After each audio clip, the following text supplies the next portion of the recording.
오늘은 에르미야서 22장을 읽었습니다. 자, 에르미야서 22장은 유다 왕들에 대한 이야기를 기록하고 있습니다. 근데 참 이 유다 왕들이 마지막 때의 유다 왕들에 대한 얘기를 했는데 참 서글픈 얘기들이 가득 차 있어서 좀 이 좋은 얘기가 있어야 이 전하기가 재밌고 좋은데, 이 좋은 얘기가 아니라 다 서글픈 얘기고 안 좋은 얘기로 가득 차 있으니까 참 전하기가 마음이 무거워요. 자, 22장 여호와께서 이와 같이 말씀하시는데, 너는 유다 왕의 집에 내려가서 거기에서 이 말을, 그러니까 왕들 앞에 가서 이 말을 전하라는 것이죠. 이르기를, 너 다윗의 왕위에 앉은 유다 왕이여, 너와 네 신하와 네 이 문으로 들어오는 네 백성은 여호와의 말씀을 들을지니라. 여호와께서 이와 같이 말씀하시되, 너희가 정의와 공의를 행하여 탈취당한 자를 압박하는 자의 손에서 건지고 이방인과 고아와 과부를 압제하거나 학대하지 말며 이곳에서 무죄한 피를 흘리지 말라. 예. 자, 여기에서 에르미야는 지금 유다 왕의 집에 가서 왕들에 대한 얘기를 지금 하게 하는데, 왕들이 지금까지 잘 했냐면 잘 못했다는 거예요. 정의와 공의를 행하고 탈취당한 자를 압박하는 자의 손에 건지고 고아와 과부를 압제하거나 학대하지 말고 무죄한 피를 흘리지 말아야 되는데, 그렇게 하지 않았다는 거예요, 왕들이. 그리고 너희가 참으로 이 말을 준행하면 다윗의 왕이 앉을 왕들, 그러니까 이렇게 행했으면 다윗의 그 왕이 앉을, 그러니까 다윗의 후손들이 다 왕이 됐는데, 이 다윗과 같은 그런 왕이 되어서 나라가 잘 되고 다윗 때처럼 그렇게 잘 될 것인데, 예? 그러나 너희가 이 말을 듣지 아니하면 내가 나를 두고 맹세하노니 이 집이 황폐하리라. 여호와의 말씀. 그러니까 말씀을 잘 들으면 하나님께서 다윗의 번영한 자로 번영하게 할 것이지만, 말씀을 안 듣고 행하면 그 이 집을 황폐하게 만든다고 하나님 말씀하셨다는 것이죠. 여호와께서 유다 왕의 집에 대하여 이와 같이 말씀하시니라. 내가 내게 길랏 같고 레바논의 머리나 내가 반드시 너를 광야의 주민이 없는 성읍으로 만들 것이라. 근데 그렇게 말씀하셨고 하나님 언약을 했는데, 이 사람들이 안 들으니까 어떻게 해요? 내가 비록 길랏 같고 레바논에 갔을 때, 길랏과 레바논이 아름다운 곳이거든요. 그렇게 기름지고 아름다운 그와 같은 땅이라 할지라도, 그럴지라도 내가 반드시 너를 광야의 주민이 같이, 광야에 주민이 없는 성을 광야처럼 황폐하게 만들 것이다 이거죠. 내가 너를 파멸할 자를 준비하리니 그들이 각기 손에 무기를 가지고 네 아름다운 백향목을 찍어 불에 던지리라. 이게 파멸할 자를 준비한다. 그러니까 이 성을 공격할 그러한 나라들을 하나님께서 예배해 놨다 이거, 예배한다 이것이죠. 그래가지고 이들을 갖다가 이 나라를 망하게 만들 것이다. 그 아름다운 백향목 궁전, 성전 다 무너뜨리고 없애버릴 것이다 그 말이죠. 이 민족들이 이 성으로 지나가며 서로 말하기를, 여호와가 이 큰 성읍에 이같이 행하면 어찌 됨인고 하겠고, 그들이 대답하기를, 이는 그들이 자기 하나님 여호와의 언약을 버리고 다른 신들에게 절하고 그를 섬긴 까닭이라 하셨다 할지니라. 예. 자, 그러면서 이방 사람들이 와서 이 성을 다 멸하고 나면 후대의 사람들이 뭐가 되겠어요? 왜 이 성읍, 이 아름답고 화려한 성읍이 이렇게 초토화가 됐냐? 그러면서 서로 자기네들이 말하기를, 하나님을 버리고 자기 신을 버리고 다른 신을 섬겼기 때문에 그 신이, 그 하나님이 그들을 이렇게 만들었다. 이렇게 말하는 그런 성읍이 될 것이다 이거죠. 그런 조롱거리가 받는 성읍이 될 것이다. 자, 그렇게 하나님께서 말씀을 하셨어요. 자, 그랬는데 이 당시에 이제 요아스 왕이 이제 죽고 나서 그 정말 좋은 일을 많이 했죠. 굉장히 선하게 하면서 정말 다시 회복을 시키려고 그렇게 노력을 했는데, 그런데 백성들이 속에 뿌리 박힌 므낫세 왕 시절에 그렇게 그냥 악을 행했던 그 악이 그대로 남아서 백성들은 고쳐지지가 않는 거라. 그냥 뿌리가 깊이 박혀가지고, 그래서 못된 그냥 우상 숭배하는 이런 것들로 가득 쪄들어 버리고 그것이 생활화가 되어 버렸기 때문에 하나님께서 이걸 도저히 고칠 수 없는 그러한 백성이라고, 그래서 하나님께서 이를 멸하시겠다고 약속을 하셨던 것이죠. 그래서 말씀하신 거예요. 자, 그러면서 여기에 이제 어떤 왕이 있어요. 요시아가 죽고 난, 요아스가 죽고 난 다음에 그 아들이 누구냐면 여호아하스. 여호아스는 요아스의 넷째 아들이에요. 네 번째 아들이 이제 왕에 오르게 됐는데 그 애굽 나라가 점점 쇠퇴해져 가고 위에 있는 저 북방에 있는 아수르 나라가 쇠퇴해졌어요. 점점 약해졌어요. 근데 저 동쪽에 있는 나라 바벨론 나라가 점점 강성해져 가지고 아수르를 계속 공격하는 거예요. 아수르를 공격하니까 아수르는 점점 쇠약해졌고, 또 히스기야 왕 때에 그 아수르 사람들이 전부 다 18만 5천 명이 죽어버리고 하는 바람에 아수르의 세력은 급격히 꺾어지게 되고, 저 동방 유브라데스 강 저 하류에 살고 있는 바벨론 제국이 점점 커져요. 그래서 아수르를 공격을 하니까 아수르는 점점 약해지니까 이 아수르 사람들이 어떻게 했냐면 애굽 나라의 사람을 보내서 애굽에게 도움을 요청했어요. 원래 아수르하고 애굽은 원수지간이었는데 아수르가 망하게 되니까 애굽에 도움을 요청했으니까, 애굽에서 가만히 생각하니까 아수르가 망하면 애굽 나라도 어려움을 겪을 것 같으니까 비록 원수 나라이지만 다시는 애굽이 아수르를 도와주게 됐죠. 그래서 애굽 나라 왕이 아수르를 돕기 위해서 올라가야 되는데, 올라가는 그 사이에 누가 있어요? 유대 나라가 있거든요. 유대 나라. 그래서 그 길을 비켜달라고 요아스 왕 때 얘기를 해요. 그래서 요아스 왕은 안 돼. 안 비켜주죠. 왜냐하면 위에가 아수르가 하도 그냥 괴롭히고 있으니까, 그러니까 바벨론이 아수르를 공격하니까 아수르가 망하는 것을 좋죠. 아수르가 망해야, 계속 괴롭혔으니까. 그래서 안 도와줘요. 그러니까 애굽 왕이 올라가면서 야, 이거 안 되겠다 해가지고 요아스 왕과 전쟁이 붙게 돼요. 유대 나라하고 전쟁이 붙어요. 근데 이 전쟁터에서 요아스가 죽게 돼요.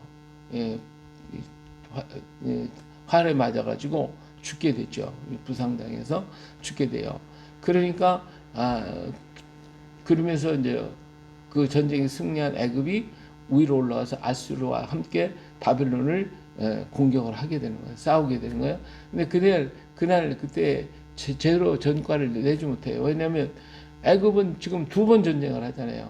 유다에게 전쟁을 했고, 그래서 전력이 많이 약해졌는데다가 올라가려고 지쳐버리고, 그래서 제대로 전쟁을 못하고, 그리고 다시 내려올 때 화가 잔뜩 나가지고 내려와요.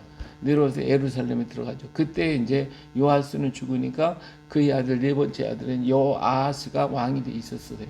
근데 왕이 되니 한 3개월밖에 안 되는 거야. 3개월밖에 안 되는데 그 애굽이 내려오면서 여호아스를 갖다가 없애버리고 그리고 애굽으로 끌고 가게 되죠. 그래서 3개월 만에 여호아스는 왕이 되지 못하고 여호야김이 왕이 되어지게 돼요. 여호야김이 왕위에 오르게 되죠. 그래서 여호야김은 요아스의 세 번째 아들이에요. 세 번째 아들. 그래서 불의로 여호야김에 대한 얘기를 하는 거죠. 자, 여기 보니까 10절에 너희는, 예레미야 22장 10절, 너희는 죽은 자를 위해 울지 말며 그를 위해 애통하지 말며 그리고 잡혀간 자를 위해 슬피 울라. 그가 다시 돌아와 곧 그 곡을 보지 못할 것이라. 여호와께서 유다 왕 요시아의 아들 곧 그의 아버지 요시아를 요아스가 아니고 요시아 왕, 유다 왕 요시아의 아들 곧 그의 아버지 요시아를 이어 왕이 되었다가 이곳에서 나간 살룸에 대하여 여호와 같이 말씀하시니라. 그가 이곳에서 다시 돌아오지 못하고 잡혀간 곳에 그가 거기서 죽으리니 이 땅을 다시 보지 못하리라. 그래서 여호아스가 3개월 만에 잡혀가가지고 거기에서 죽게 되죠. 예, 그리고 요시야를 위해서 슬피 울지 말고 또 이 여호아하스가 잡혀가는 것에 대해서 여기 살룸이라고 하는 사람이 누구냐면 여호아하스예요. 이 여호야아하스가 잡혀간 곳에서 죽게 되었죠. 그리고 그 다음에 왕이 누가 되냐면 요야김이 왕이 됩니다. 이 요야김은 요시아의 세 번째 아들입니다. 요시아가 네 아들이 있었는데 제일 먼저 요시아의 아들 여호아하스가 먼저 왕이 됐고 그 다음에 여호아하스가 잡혀가자 여호야김이 왕이 되어졌죠. 그래서 여호야김에 대한 얘기를 하는데 원래 여호아김이었어요. 근데 이름을 여호야김으로 바꿔가지고 왕을 세우게 되죠. 불효 그 집을 세우며 부정하게 그 다락방을 치며 자기의 이웃을 고용하고 그의 품삯을 주지 아니하는 자에게 화가 있을진저 그가 이르기를 내가 나를 위해 큰 집과 넓은 다락방을 지으리라 하고 자기를 위해 창문을 만들고 그것에 백향목으로 입히고 붉은 빛으로 칠하도다. 그러니까 이 여호야김이 이제 왕이 되고 난 다음에 예루살렘이 전쟁으로 다 황폐되고 여기저기 깨지고 그랬으니까 그걸 다 수리를 해야 할 거 아니에요. 이 수리를 해서 이 여호야김이 11년 동안을 왕이 돼서 통치를 했는데 그것 때문에 어떻게 했냐면 사람들을 막 동원해 가지고 집을 보수하고 수리를 했어요. 그러다 보니까 이 사람들에게 정말 이 전쟁이 지쳤죠. 그래서 백성들은 뭐 이리저리 고통당하고 있는데 그걸 돌보라고 그들을 좀 편안하게 해줘야 되는데 그게 아니고 내 집부터 고치는 하고 그 사람들을 동원해 가지고 막 그냥 일을 시켰단 말이에요. 그 백향목을 갖다가 입히고 막 붉은 빛을 치는 게 예쁘게 막 다 칠했다 그 말이죠. 내가 백향목을 많이 사용하여 왕이 될 수 있겠냐? 내 아버지가 먹거나 마시지 아니하였으며 정의와 공의를 행하지 아니하였느냐. 그때 그가 형통하였었느니라. 요시아 왕이 정말 회복하기 위해서 근검절약해가면서 그렇게 애를 써가면서 백성들에게 성경을 가르치고 말씀을 가르치고 하나님의 막 총력을 다 기울였는데 여호야김은 그 짓도 안 하고 그저 전쟁에 폐허가 된 그걸 갖다 고치는 자기네 고치는 하고 백성들은 지금 전쟁 때문에 다 폐허가 돼갖고 먹을 것도 가진 것도 제대로 없는데 그런 백성 데려다가 막 집을 짓고 막 이러고 앉았으니까 이게 얼마나 기가 막힌 게, 네 아버지 좀 본받으래. 아버지 요시아 왕은 그렇게 근검절약하면서 백성을 돌봤는데 그렇지 않고 너는 갖다가 그렇게 못된 짓을 하고 있으니까 요시아 왕 때는 그래도 형통했지만 너는 지금 어때? 너는 가난한 자와 궁핍자를 변호하고 평통하여 나니 이것이 나의 알미 아니냐. 여호와의 말씀이 요시아 왕은 이렇게 가난한 자를 돌보고 여러 모양으로 하나님 말씀대로 하려고 했는데 이거에 하나님 말씀을 행하는 것인데 그러나 내 두 눈과 마음은 탐욕과 무제한 피를 흘리고 압박과 포악을 행하려 할 뿐이니라. 예. 그런데 이렇게 그냥 포악을 행하고 임금 제대로 주지 않고 백성은 굶어 죽어가는데 이렇게 네가 지금 하고 이게 악이 아니냐 그거죠. 그러므로 여호와께서 유다의 왕 요시아의 아들 여호야김에 대하여 이와 같이 말씀하시라. 무리가 그를 위하여 슬프다. 내 형제여 슬프다. 내 자매여 내 자매여 하며 통곡하지 아니할 것이며 그를 위하여 슬프다. 주여 슬프다. 그 영광이 하며 통곡하지도 아니할 것이라. 그가 끌려 예루살렘 문 밖에 던져지고 나귀같이 매장함을 당하리라. 예, 이렇게 못된 짓을 했단 말이에요. 여호야김 왕이. 그때 이제 애굽 나라가 다시 2차로 다시 올라와 가지고 바빌론과 전쟁을 했어요. 근데 이 전쟁에서 바빌론은 패하죠. 그러니까 애굽이 패해 가지고 쫓겨와요. 그래서 와가지고 올 때 바빌론이 공격해 가지고 돌아와서 예루살렘에 쳐들어와 가지고 여호야김을 갖다가 죽이게 되죠. 여호야김은 죽음을 당하여. 그래서 여호야김이 어떻게 죽은 것에 대해서는 열왕기나 역대기 제대로 기록이 되질 않아요. 그냥 죽었다라고 기록했는데 에레미야서에서 보면 그의 죽음에 대해서 이렇게 나와 있죠. 여기 그가 어떻게 했냐면 그가 끌려 예루살렘 문 밖에 던져지고 나귀같이 매장함을 당하리라. 그러니까 이 여호야김이 이렇게 못된 일은 바빌론 사람이 와가지고 이 사람을 잡아서 끌고 갖다 죽여가지고 예루살렘 문 밖에 던졌다는 것이죠. 그래서 이 비참한 최후를 맞이하게 됩니다. 여호야김 왕이. 그런데 그리고 난 다음에 그 뒤를 이어서 이제 둘째 아들이었던 여호야긴을, 그러니까 요시아의 둘째 아들, 제일 먼저는 넷째가 왕이 됐고 여호야김은 셋째고 그 다음에 둘째 아들 여호야긴이 이제 왕에 오릅니다. 근데 이 여호야긴은 참 둘째가 여호야김이었고 여호야긴이 왕이 되는데 여호야긴은 여호야김의 아들이에요. 여호야김의 아들. 여호야김의 아들인 여호야긴이 왕이 되었어요. 자, 왕이 됐어요. 여호야김이 왕이 되는 여호야긴이 왕이 됐어요. 그것이 이제 20절에 보면 이렇게 이제 여호야김이 비참하게 죽음을 당하게 되죠. 자, 너는 레바논에 올라 외치고 바산에서 내 소리를 높이며 아바림에서 외치라. 이는 너를 사랑하는 자가 다 멸망하였습니다. 내가 평안할 때에 내가 내게 말하였으나 내 말이 나는 듣지 아니하리하였나니 내가 어려서부터 내 목소리를 청종하지 아니한 습관이라. 이스라엘 사람 그 하나님의 말씀을 계속 이사야 선지자를 통해서 또 누구요?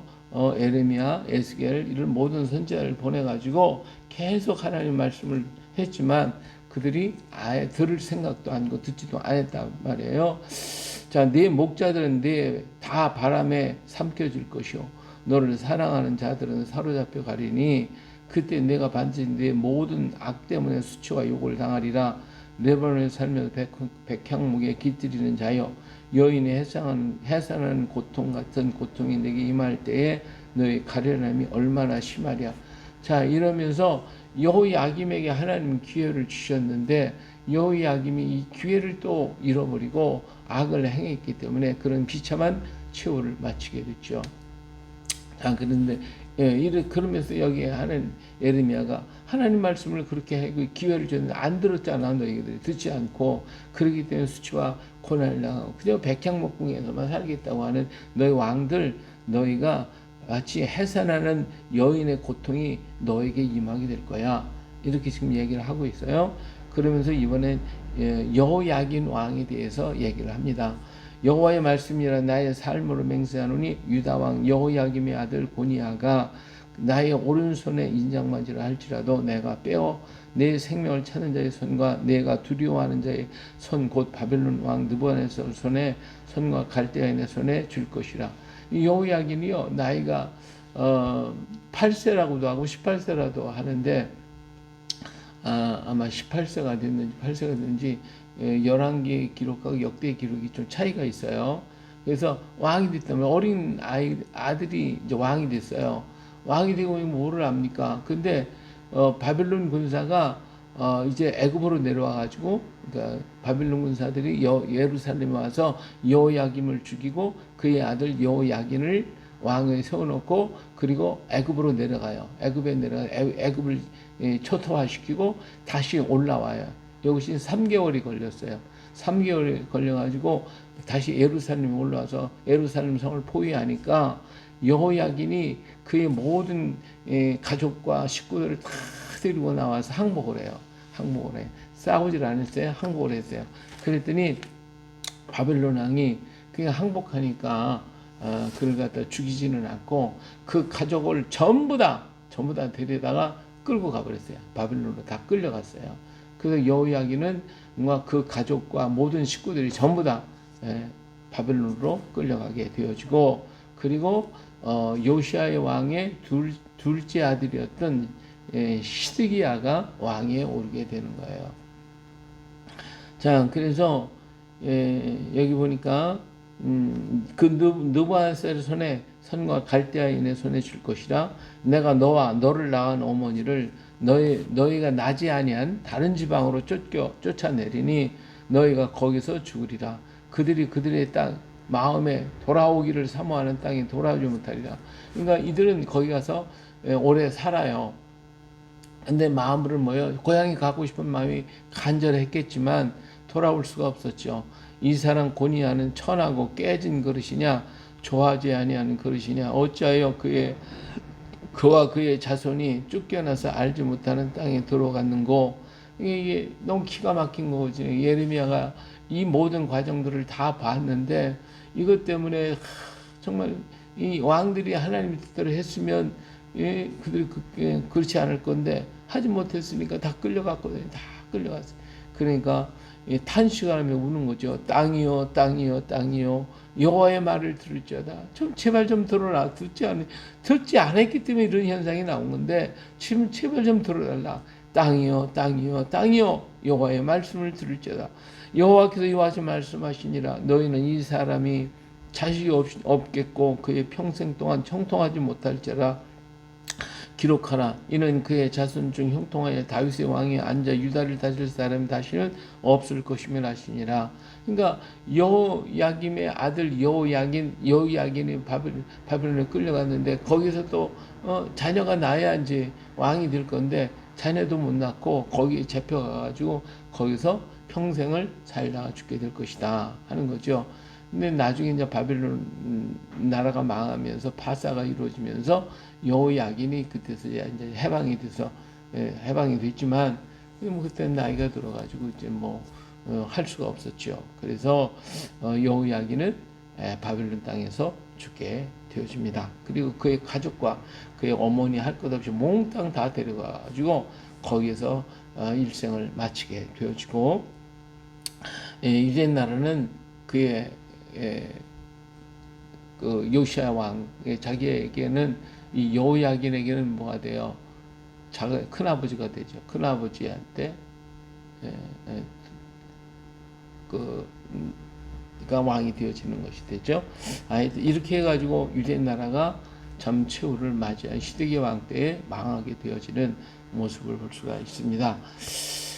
정말 하나님의 말씀을 들을 때가 있어요. 들어야 할 때가 있다고. 들어야 할 때에 들어야 되는데 안 들으면 기회를 놓치면 안 돼. 언제나 우리에게 주어진 기회가 있어요. 근데 그 기회를 놓치면 다시는 기회를 잡을 수가 없다 하는 거죠. 그래서 옛말에 그런 말이지, 속담에 기회라는 것은 머리만 있지 꼬리는 없다는 거예요. 그래서 머리를 잡아야지, 기회가 와서 머리 콱 잡아야지, 머리가 지나가는 꼬리가 없으니 잡을 게 없다는 거죠. 그래서 머리가 올 때에 꽉 잡아라. 오늘 우리에게 기회가 올 때에 그 기회를 놓치지 말고 잡아야 되는데 그 기회가 뭐냐? 회개할 때에 회개하라는 것이죠. 또 때를 따라서 하나님 말씀하실 때 말씀을 듣는 거, 여호와를 만날 만할 때 찾는 거, 이것이 바로 우리의 기회예요.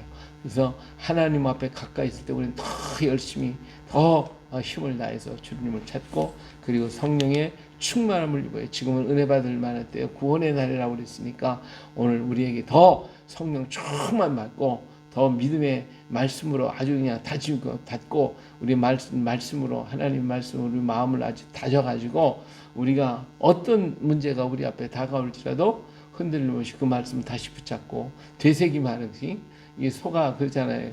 먹을 때 막 먹잖아요. 막 뜯어 먹잖아요. 그리고 먹고 난 다음에 자기가 안 먹을 때는 다시 속에 있는 거 끄집어내서 다시 되새김을 해서 넘기는 것처럼 우리가 편안할 때 하나님 말씀 많이 먹었다가 어려운 거 환난일 때에 그 말씀을 꺼집어내서 다시 한번 읊조리고 깨달아서 하나님 앞에 더 가까이 가는 그런 일을 해야 되겠죠. 근데 지금이 은혜 받을 만할 때요. 지금이 말씀을 언제 얼마든지 받을 수 있는 때이니까 우리 열심으로 더욱더 주의 말씀 앞에 서서 하나님 기뻐하는 삶을 이루어야 되겠죠. 할렐루야. 오늘 또 우리 함께 해주셔서 감사합니다. 이 말씀 우리 많이 먹고 정말 강건해서 우리 주님을 더욱더 섬기는 우리 모두가 되어주시기를 주의 이름으로 축복합니다. 할렐루야.